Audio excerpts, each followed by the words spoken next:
பழனிக்கு கோபம் கொண்டு பார்ப்புகழும் பழனியிலே ஆண்டியன கோலம் கொண்டவன் நீ தத்துவத்தின் சாரெடுத்து சுவாமி மலை எல்லையிலே தகப்பனுக்கு பாடம் சொன்னவன்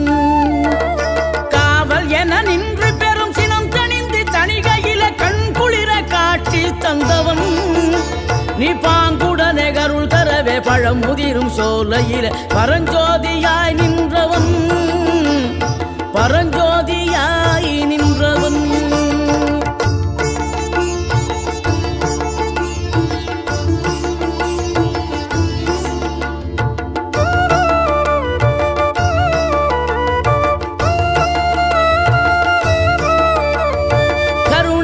கமழும் அந்த அருணகிரி தமிழில் மனம் மகிழ்ந்தாடி நின்ற முருகன்